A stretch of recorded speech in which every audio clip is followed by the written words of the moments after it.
Gazette du Togo, une vision sur l'actualité togolaise et sur le monde.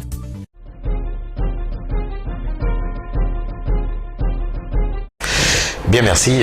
Il faut dire que je suis super content d'avoir parcouru ce bout de chemin. 10 ans, c'est beaucoup. Et c'était un dimanche 6 décembre 2009. Nous étions à Nana FM et nous avions lancé cette émission qui avait pour nom le 12-13. L'histoire du 12-13 est née comment? À Nana FM à cette époque, nous avions un programme assez riche et varié. Nous étions, je crois, la radio la plus écoutée à cette époque et malheureusement, dans la grille des programmes, il n'y avait pas d'émission à caractère politique. Moi, j'étais rédacteur en chef et puis la réflexion se faisait avec le chef des programmes, Faustin Oussou, et aussi avec le directeur de l'époque, Ferdinand Fognon. Ensemble, on a réfléchi. Et qu'est-ce qu'il va falloir faire pour que dans les grilles de la radio, il y ait une émission à caractère politique. Par moment, quand nous devons animer des émissions à caractère politique, on faisait appel à de l'expertise extérieure. Certains grands frères de l'université venaient, notamment Kanya Lendoro, je me rappelle, animer quelques rendez-vous. Mais il va falloir créer un truc propre à la radio. Moi, beaucoup de gens me connaissent comme journaliste sportif parce que moi j'ai commencé comme journaliste sportif, j'allais sur les stades. Et comment est-ce que on peut quitter les stades pour animer des émissions politiques? Je me suis dit quand même qu'il va falloir relever ce défi-là, puisque entre nous on a beaucoup échangé et moi je me suis dit je vais relever ce défi. Et c'était un défi que nous devions relever en compagnie de Dimas Dikodo à cette époque, avec Forum de la Semaine.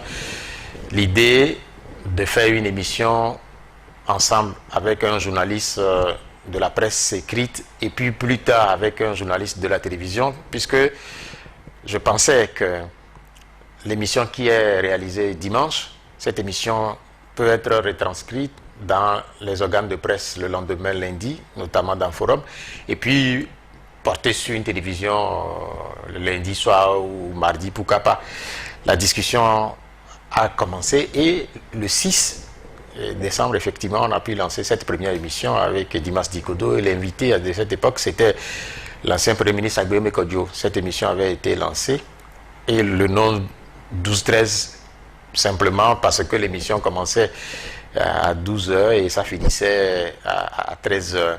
Cette émission avait une première partie qui permettait aux journalistes de poser des questions à l'acteur politique qui est l'invité. Et puis la deuxième partie, ouverte aux auditeurs qui, eux, posaient également des questions par téléphone. Ça a commencé petit à petit et un certain nombre d'acteurs sont venus par la suite comme invités dans cette émission. Je me rappelle, rapidement, nous avons pu recevoir l'ancien secrétaire, en fait, le secrétaire général du RPT de cette époque, celui de Toki Esso, ancien ministre de la communication. Et d'autres acteurs comme Claude Amégan, lui, sont passés. Il y avait eu Patrick Lawson, Éric Dupuis, Jean-Pierre Fabre. Il était venu quand il était candidat à l'élection présidentielle. Du côté de l'opposition, toujours, il y avait eu, par exemple, Philbert Atisso, il est devenu plus tard président de Togo autrement, mais à cette époque, à Nana FM, il était journaliste et analyste politique. Et des acteurs de la société civile, certains sont venus, comme Pandé Adjadé, il était venu plusieurs fois, et Gilles Benoît Fangbedi, plusieurs fois également, Zeus Ajavon. C'était des moments assez intéressants. Et puis il y avait, quand les événements de 2017 se sont produits, j'ai raconté à beaucoup que Tipi Achadam, il a fait l'une de ses toutes premières émissions radio avec moi à Nana FM. En 2014, nous nous sommes interrogés sur la dénomination de son parti, un parti panafricain, un parti panafricain et puis national. Oui, on s'est beaucoup posé des questions. J'ai découvert quand même à cette époque quand même quelqu'un qui avait sa façon d'analyser et sa façon de faire des propositions. Et par la suite, il y a eu les événements de 2017. Donc, déjà, en Nana FM, l'une des difficultés liées à la réalisation des émissions à caractère politique, c'est quand je fais le bilan annuel, je constate toujours qu'il y a un nombre important d'acteurs de l'opposition et de la société civile qui venaient beaucoup plus que les acteurs issus du pouvoir. Vous vous rappelez les événements de 2012 avec le collectif Sauvons le Togo. À cette époque-là, j'ai reçu beaucoup d'acteurs liés à cet événement-là. Et durant cette époque également, il y a eu quelques acteurs du pouvoir qui étaient venus. À Nana FM, à la même époque, il y avait aussi, et ça aussi je me rappelle, un certain nombre d'acteurs qui portaient l'idée du nouveau parti qui est devenu UNIR, parce qu'il y avait le RBT, mais par la suite il y a UNIR. Je me rappelle que les acteurs de la NJSPF, Nouvelle Jeunesse pour le soutien au président Faure, et il y a un certain nombre d'acteurs qui étaient passés, notamment Joseph Améga, je me rappelle, qui était à la télévision, qui est toujours à la télévision nationale. Il était souvent venu avec un certain nombre d'acteurs qui demandaient que Faure puisse créer un nouveau parti politique.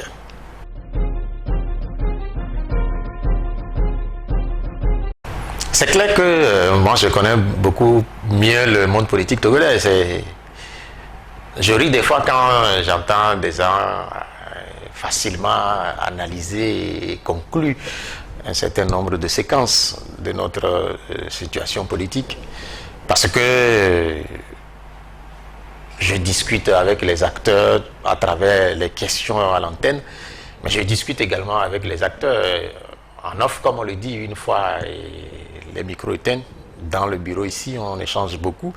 Même quand j'étais à Nana FM, une fois l'émission finie, seul à seul, et on échange beaucoup et je comprends un peu plus le monde politique togolais, les complexités, les difficultés des uns et des autres, y compris même pour ceux qui sont supposés être très forts, et même les ministres.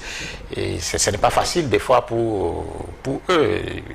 Il est difficile des fois pour eux d'expliquer un certain nombre de questions ou de situations qu'on peut penser faciles quand on est à l'extérieur. En aparté, je comprends que ce n'est pas toujours facile. Il y a aujourd'hui, j'ai cette expérience liée même à la pratique du métier et à la façon de conduire l'émission et de poser des questions et de les inviter. Des fois, il faudrait leur faire la cour carrément, parce que la culture du débat ou des émissions dans notre pays, cette culture-là, c'est vrai qu'elle existe, mais elle n'est pas aussi forte qu'ailleurs dans le monde, notamment dans le monde francophone français. Et il arrive que vous envoyez un SMS, vous envoyez un mail, ou que vous passez un appel carrément, mais qu'on ne vous réponde pas.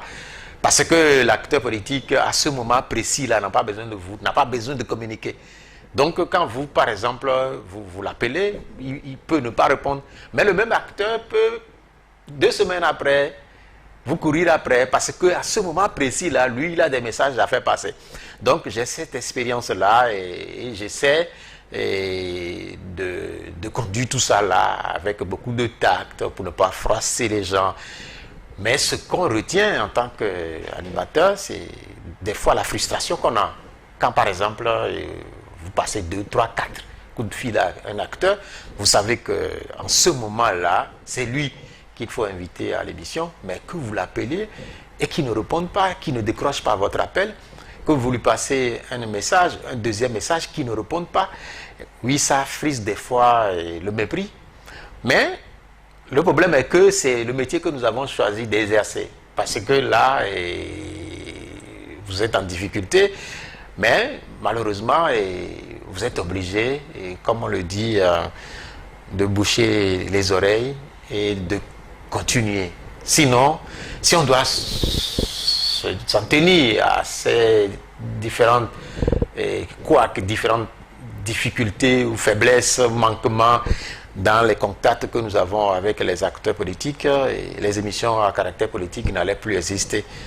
Mais malheureusement ou heureusement que nous avons la carapace pour, et on a continué depuis 10 ans. J'espère que je vais continuer cette aventure encore et encore. Et je ne sais pas encore si c'est quelqu'un qui me posait la question. Il dit, vous passez la main quand?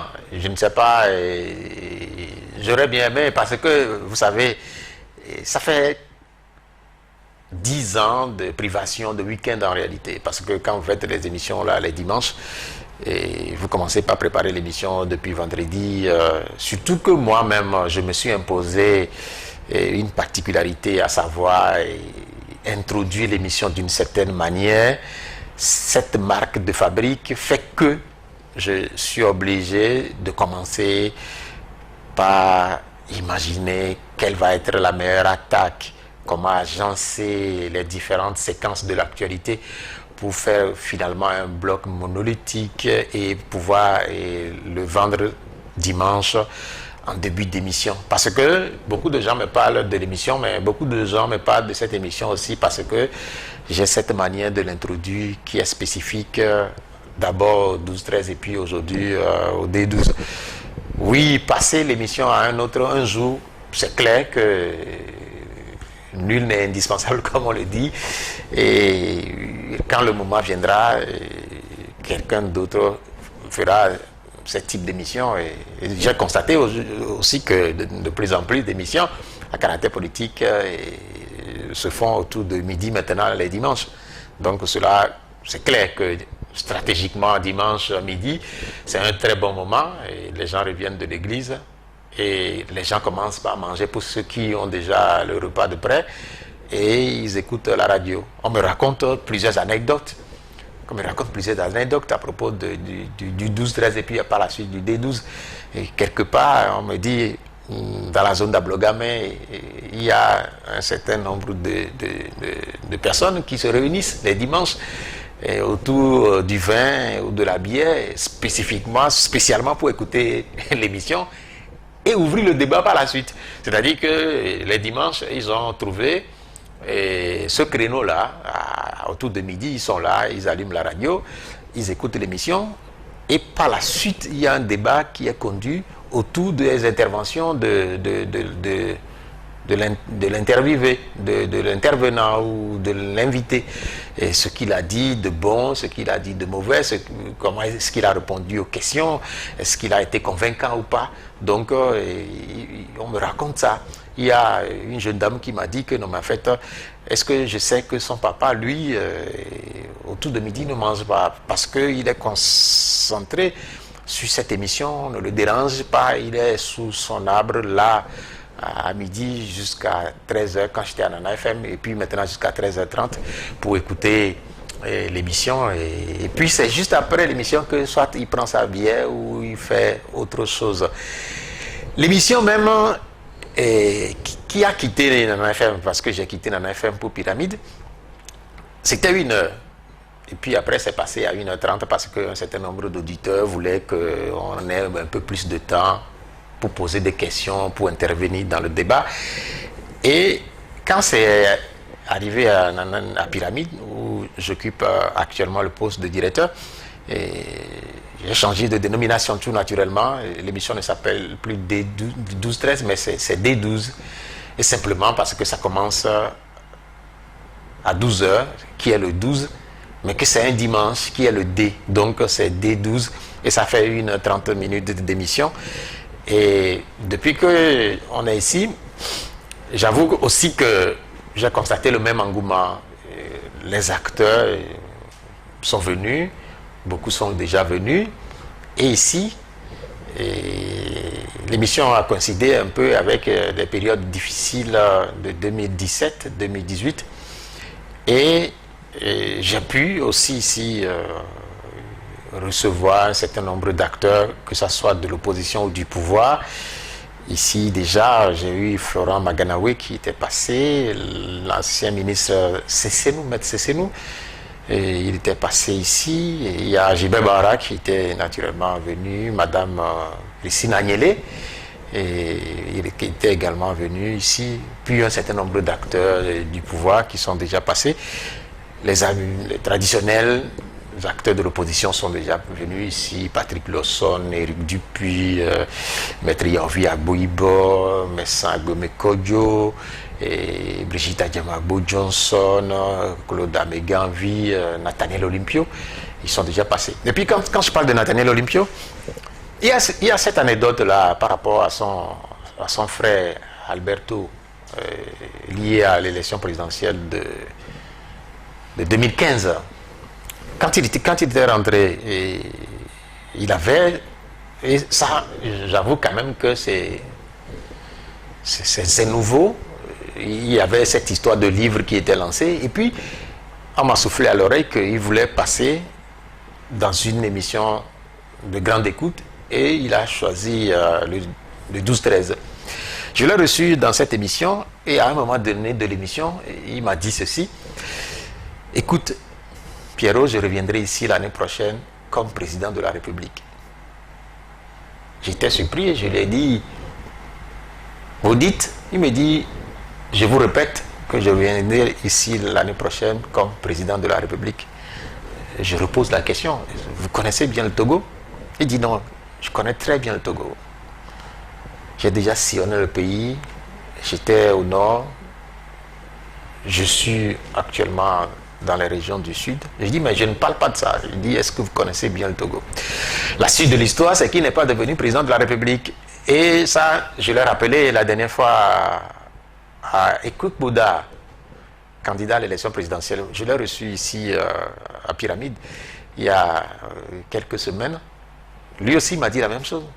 Il veut devenir président de la République. C'est un peu comme aussi Dobi Kawis Sauter. Je l'ai reçu lui aussi. Ils ont fait les phrases similaires, ou presque. Je leur ai posé les mêmes questions, ou les questions similaires. Est-ce que vous êtes sérieux? Est-ce que vous le dites sérieusement? Parce que vous n'êtes pas connu. Et ils me répètent que, non, mais en fait, ils vont me surprendre. Donc, voilà, c'est autant de contacts. Et ça, ce n'est que le journalisme qui permet ça. Et de rencontrer des gens de différents horizons, notamment les acteurs, les intouchables, les gens qu'on ne peut pas approcher facilement. Ici, j'ai la chance de les approcher. Je dis toujours que, en 10 ans d'émission, il m'est resté juste d'avoir comme invité le chef de l'État. Parce que, quand je regarde un peu, je disais la dernière fois à quelqu'un que, oui, l'actuel Premier ministre, je ne l'ai jamais reçu, mais j'ai reçu quand même un certain nombre d'acteurs qui ont été Premier ministres. Aoumé Zounou, à Thème, je l'ai reçu, il est ancien Premier ministre. Messan Agbome Kodjo, ancien Premier ministre. Yaovi Agboibo, ancien Premier ministre. Maître Joseph Kofigo, ancien Premier ministre. Donc, sur l'étage des Premiers ministres, j'en ai déjà reçu un certain nombre. Les ministres, j'en ai reçu également un certain nombre.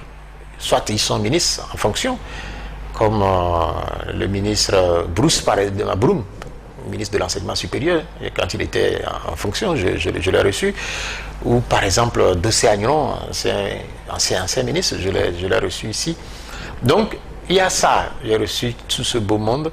Et l'envie ou le défi pour tout journaliste, c'est comme un footballeur, c'est de jouer dans les plus grands clubs. Quand vous jouez au Real, par exemple, oui, vous êtes dans le plus grand club au monde, vous êtes fier. Mais quand vous arrivez à rencontrer le chef de l'État, ou le Premier ministre, ou un grand ministre, quand vous l'interviewez, ou juste quand vous interviewez un grand joueur, un footballeur, par exemple, Ronaldo, oui, vous êtes fier parce que vous avez cette chance de poser des questions à ces personnalités-là. Donc, c'est quelques défis-là qui restent à relever. Parmi les défis aussi, l'envie pour moi, c'est comme on nous l'enseigne, l'histoire d'équilibrer l'information. puisque ici, le format de l'émission, c'est sous forme d'interview, c'est d'arriver quand même, chaque mois par exemple, à recevoir autant d'acteurs issus de l'opposition qu'autant d'acteurs issus du pouvoir. Ça fera un bon mélange. Mais malheureusement, il est difficile d'avoir si aisément et facilement les acteurs issus du pouvoir. Mais nous travaillons pour, nous ne baissons pas les bras, nous continuons pas parler, pas inviter ceux qui sont issus du pouvoir pour que de plus en plus on ait autant de sons de cloche de l'opposition qu'autant venant du pouvoir. Voilà, c'est passionnant tout simplement. Et avec aujourd'hui les nouvelles technologies, l'émission qui est filmée, qui est diffusée, qui est mise en ligne quelques heures par la suite, c'est plus de monde qui nous regarde, qui nous écoute, qui nous connaissent. Avant, c'est dans un environnement un peu plus clos parce qu'il n'y avait pas WhatsApp par exemple. Aujourd'hui, il y a un certain nombre de groupes qui se sont créés, des fans de l'émission, et qui font leurs suggestions à travers ce canal-là. Et l'émission qui est réalisée est mise en ligne là-bas quelques instants par la suite. Et puis le soir ou le lendemain, par exemple, l'émission est sur YouTube et on regarde des milliers de personnes qui regardent.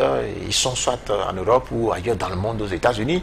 C'est passionnant tout ça. Moi, je suis là et il y a un certain nombre de gens que je ne connais pas, qui eux me connaissent et qui m'écrivent, qui m'appellent. Et c'est bon. C'est fou tout ça, quoi.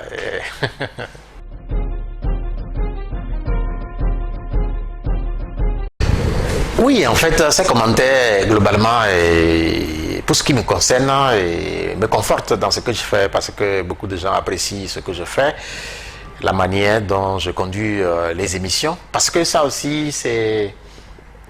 Le journaliste, en réalité, il n'est d'aucun camp. Le journaliste professionnel, il n'est d'aucun camp, et il est RPT, ou non, il est plutôt UNIR, quand l'invité est de l'opposition.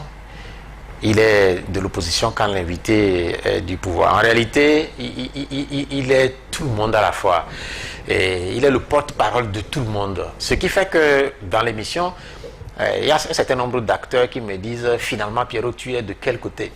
En réalité, je ne suis d'aucun côté parce que je me dis que quand j'ai en face de moi un acteur issu du pouvoir, un certain nombre de questions taraudent les esprits d'un certain nombre d'acteurs qui, eux, ils sont opposés au pouvoir. C'est la même chose quand, par exemple, je reçois les gens de l'opposition, il faudrait que je puisse poser des questions que un certain nombre d'acteurs du pouvoir puissent poser. Donc, c'est ce que je fais. Et il y a un certain nombre d'auditeurs qui ne comprennent pas encore le jeu. En réalité, ça doit être que ça. Quand vous regardez les chaînes professionnelles, c'est comme ça. Le journaliste, en réalité, oui, c'est vrai que oui, on peut choisir son camp quand on est un journaliste plus engagé sur un certain nombre de questions, un activiste.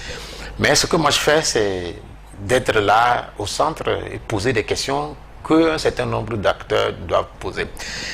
Mais j'ai compris aussi à travers le fil des commentaires qui sont laissés sur la Gazette du Togo, par exemple, que certains, je ne dirais pas qu'ils exagèrent un peu, mais je retiens ça. Il y a un commentaire qui m'est resté. Un jour, j'ai eu comme invité ici Brigitte Adjamagbo Johnson, et l'émission est mise en ligne. J'ai posé des questions qu'un journaliste doit pouvoir poser à Madame Brigitte Adjamagbo. Et puis, je lis dans les fils des questions, des commentaires, un Togolais qui dit « Ah, voilà, ce type de journaliste-là, qu'il va falloir former une fois qu'on sera au pouvoir. » Je n'ai pas compris et j'ai dit oui. Moi, j'ai répondu là parce que je n'ai pas l'habitude de répondre, mais j'ai répondu et j'ai dit oui, mais moi je suis très ouvert aux formations. Qui n'a qu'à juste m'indiquer c'est où, c'est quand, et je suis prêt à être formé. Parce que je ne peux pas ne pas poser certains types de questions quand je suis en face d'un certain nombre d'acteurs. Les gens veulent comprendre. Si ces questions-là, je ne les pose pas, je serai juste complaisant. Donc, que ceux qui, par exemple, sont ailleurs et qui sont des Togolais, qui nous regardent, je voudrais plutôt qu'ils nous aident à continuer ce que nous faisons là. Parce que ce n'est pas facile. En réalité, ce n'est pas facile. Je ne vais pas tout raconter ici. Ce n'est pas facile. Et il faudrait plutôt qu'ils nous aident à faire ce que nous faisons, à améliorer ce que nous faisons déjà. Et plutôt que de verser dans des critiques systématiques. Je dirais la même chose par rapport aux intervenants qui sont les invités. Je voudrais qu'on puisse les protéger. Et moi, je les protège parce que je ne peux pas les livrer à la vindicte des auditeurs. Parce que si les gens ne sont pas rassurés, ils ne viendront pas dans les émissions. En réalité, nous ne sommes pas là au tribunal. Nous ne sommes pas là pour condamner. Nous ne sommes pas là pour les envoyer en prison. Nous sommes juste là pour leur poser des questions et avoir leur position sur un certain nombre d'acteurs. Si les positions d'un certain nombre d'acteurs ne sont pas conformes aux pensées et aux désirs d'un certain nombre d'auditeurs, de lecteurs ou de Togolais, qui soient au Togo ou ailleurs dans le monde, oui, on peut exprimer son désaccord tout simplement de façon très polie et de façon très professionnelle. Mais verser dans les insultes, moi, juste sur ma page, quand je diffuse l'émission sur ma page, je vois un certain nombre de commentaires que la déontologie ne me permet pas de porter à l'antenne. C'est pourquoi, par exemple, certaines questions, je les regarde, c'est vrai, mais je ne les pose pas parce que ça n'apporte pas grand-chose au débat public. Donc, de grâce que les amis, puisque ce sont les amis, nous aident à continuer ce que nous sommes en train de faire et à améliorer surtout ce que nous sommes en train de faire. Parce que moi, je dis toujours que quand je regarde ou quand j'écoute les grandes chaînes de télévision, de radio dans le monde, et j'entends la voix d'un Togolais comme journaliste, comme animateur, je suis très fier, je suis très content. Et aujourd'hui, quand je regarde que sur YouTube, juste sur YouTube, un certain nombre d'émissions sont mises en ligne et que ces émissions-là sont en même temps regardées par d'autres Africains, d'autres peuples. Et je suis de plus en plus content parce que je me dis que oui, un certain nombre de journalistes ou d'animateurs du Togo n'ont pas encore la chance, parce qu'il faut parler de chance aussi, d'être sur ces médias-là, mais ils ont la possibilité de se faire connaître, d'exprimer leur talent à travers un certain nombre de canaux et il faudrait les encourager à continuer.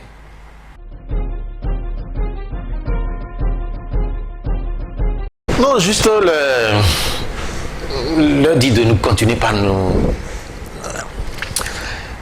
soutenir. Parce que ce n'est pas, je sais, ce n'est pas facile pour eux aussi d'honorer le rendez-vous. Parce que c'est devenu un rendez-vous. Je suis là avec les acteurs politiques. Ils sont là aussi avec leurs questions.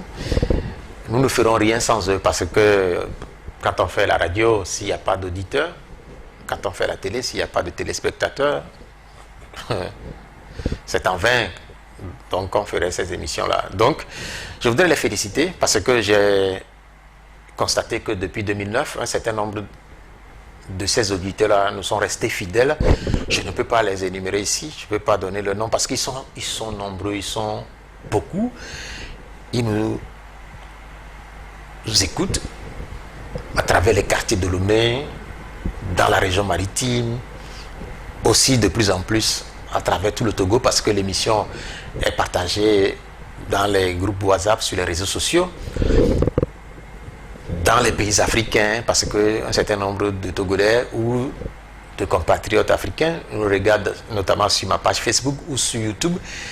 C'est de les remercier à continuer par faire confiance à cette émission, à nous donner des idées pour pouvoir améliorer ces émissions-là et surtout à nous soutenir. Et puis il y a ça qu'il faudrait dire parce que j'ai constaté que dans le pays, notamment l'émission que moi je fais. Cette émission-là, on me dit que oui, elle est très suivie, mais il est difficile d'avoir les annonceurs derrière. Et ça aussi, c'est quelque chose que je ne comprends pas. Parce qu'on ne peut pas me dire que l'émission, elle est très suivie, il y a beaucoup de gens qui écoutent, mais dans le même temps, on n'a pas d'annonceurs qui se bousculent derrière pour faire passer leur publicité. C'est vrai que certains ont toujours peur de représailles, mais en réalité, je me dis que nous ne devons pas être si frileux que ça, parce qu'un certain nombre d'acteurs ont déjà fait passer leurs annonces publicitaires dans mes émissions, mais ils sont toujours là.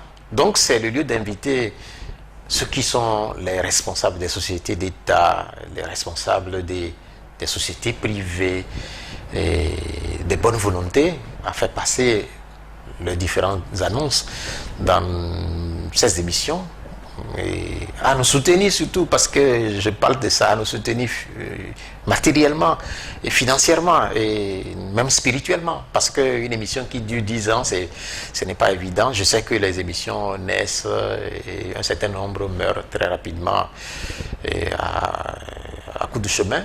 Donc je voudrais les prier à continuer par nous soutenir.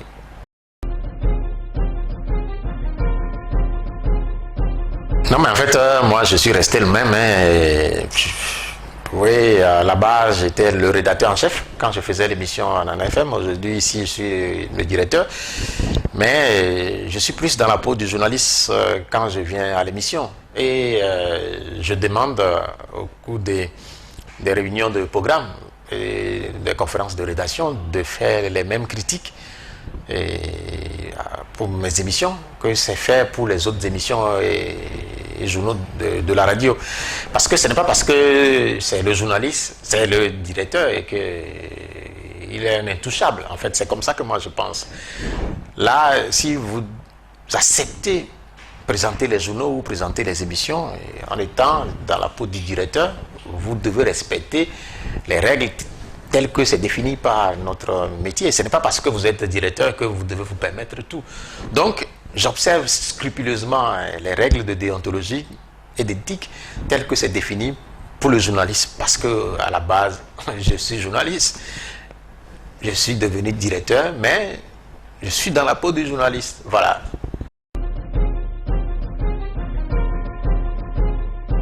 Et je voudrais faire un vœu, parce que nous sommes à la fin de l'année et bientôt la nouvelle année. Mon vœu, c'est d'avoir un pays toujours en paix, un pays prospère. Mon vœu, c'est que la presse du Togo puisse aller de l'avant et grandir, parce que je suis dans cette presse, ça fait un certain nombre d'années. On a toujours prié pour avoir une presse plus forte, plus solide, une presse plus professionnelle, invulnérable aux influences politiques, économiques et financières, et une presse qui a la carapace dure, mais malheureusement les promesses qui sont faites depuis des années, ces promesses sont restées des promesses. La presse au Togo demeure une presse fragile et je voudrais prier, faire le vœu que l'année prochaine puisse être une année où la presse puisse mieux se relever, mieux se comporter.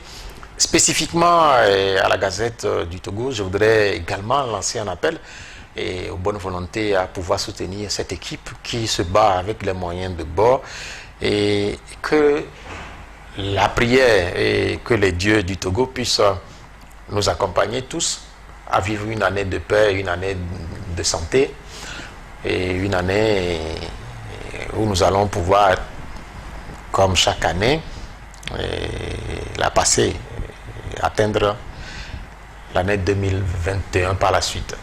Merci. La Gazette du Togo, une vision sur l'actualité togolaise et sur le monde.